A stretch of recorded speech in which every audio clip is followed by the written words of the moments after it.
السلام علیکم ورحمۃ اللہ وبرکاتہ۔ میرے دوستو، آئیے ہم زکوٰۃ کے بارے میں کچھ حکایت سنتے ہیں۔ میں بھی روزے رکھوں گا یا اللہ توفیق دے، نمازیں پڑھنے جاؤں میں یا اللہ توفیق دے، جیسا تو چاہتا ہے ویسا اللہ مجھے بنا۔ زکوٰۃ جو ہم پر فرض قرار دی گئی ہے، اس کے تعلق سے رب عز و جل قرآن پاک میں فرماتا ہے والذین هم للزکاۃ فاعلون، یعنی اور وہ لوگ جو زکوٰۃ ادا کرنے والے ہیں۔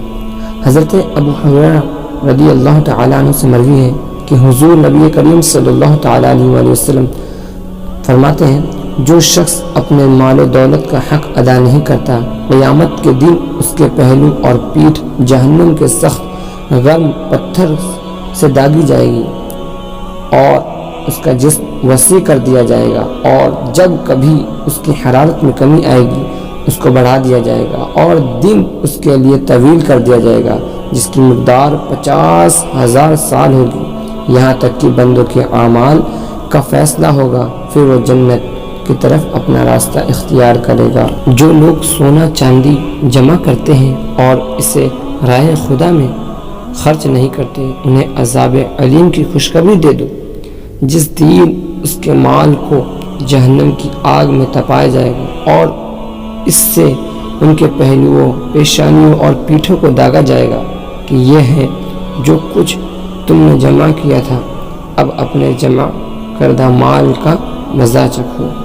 آئیے میرے دوستو، اب ہم یہ سنتے ہیں کہ زکوٰۃ نہ ادا کرنے پر کیا عذاب ہو۔ اس پر ایک انشاءاللہ عزوجل ایمان افروز واقعات سنتے ہیں کہ تابعین رضی اللہ تعالیٰ عنہ کی ایک جماعت حضرت ابی سنان رضی اللہ تعالیٰ عنہ کی زیارت کے لیے آئی۔ جب ان لوگوں کو وہاں بیٹھے کچھ دیر ہو گئی تو حضرت ابی سنان رضی اللہ تعالیٰ عنہ نے کہا ہمارا ایک ہمسایہ فوت ہو گیا ہے، چلو تعزیت کے لیے اس کے بھائی کے پاس چلے۔ محمد یوسف الفریابی کہتے ہیں ہم آپ کے ساتھ روانہ ہو گئے اور اس کے بھائی کے پاس پہنچے تو دیکھا وہ بہت آہو بکار کر رو رہا تھا۔ ہم نے اسے کافی تسلی دی، صبر کی تلقین کی، مگر اس کی گریہ وزاری برابر جاری رہی۔ ہم نے کہا کیا تمہیں معلوم نہیں کہ ہر شخص کو آخر مر جانا ہے؟ وہ کہنے لگا یہ صحیح ہے، مگر میں اپنے بھائی کے عذاب پر روتا ہوں۔ ہم نے پوچھا اللہ تعالیٰ عز و جل نے تمہیں غیب سے تمہارے بھائی کے عذاب کی خبر دی ہے کیا؟ کہنے لگا نہیں، بلکہ ہوا یوں کہ جب سب لوگ میرے بھائی کو دفن کر کے چل دیے تو میں وہیں بیٹھا رہا۔ میں نے اس کی قبر سے آواز سنی اور وہ کہہ رہا تھا آہ آہ، وہ مجھے تنہا چھوڑ گئے اور میں عذاب میں مبتلا ہوں، میری نمازیں اور روزے کہاں گئے؟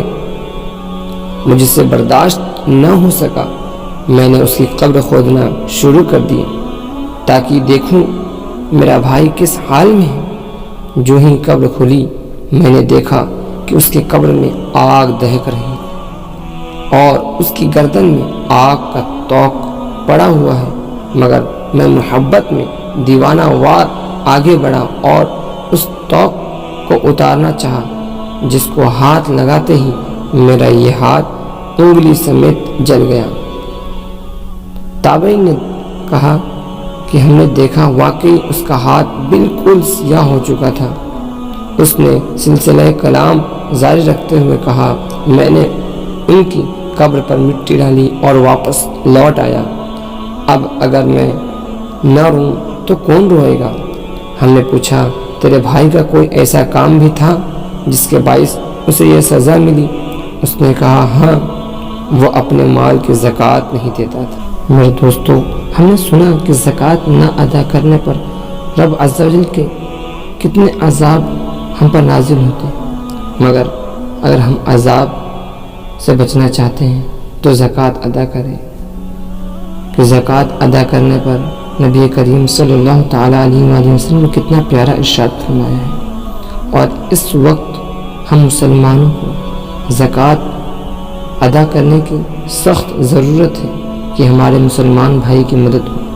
اگر ہم صحیح معنوں میں تمام مسلمان بھائی اپنے حق کا زکوٰۃ ادا کریں گے تو انشاءاللہ عز و جل دنیا بھر کے تمام مسلمان بھائی کی تکلیف، پریشانی، مصیبت اور محتاجی دور ہوگی، اور انشاءاللہ عز و جل وہ خوشحال اپنی زندگی بتائیں گے۔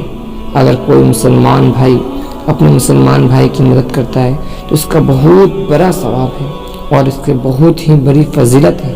تو میں آپ سے گزارش کرتا ہوں کہ آپ اپنے حق کا زکوٰۃ ادا کریں اور دوسروں کی مدد کریں۔ اللہ عز و جل ہم سب کو اپنے حق کا زکوٰۃ ادا کرنے کی توفیق عطا فرمائے، آمین بجاہ النبی صلی اللہ تعالیٰ علیہ وسلم۔ السلام علیکم ورحمۃ اللہ وبرکاتہ۔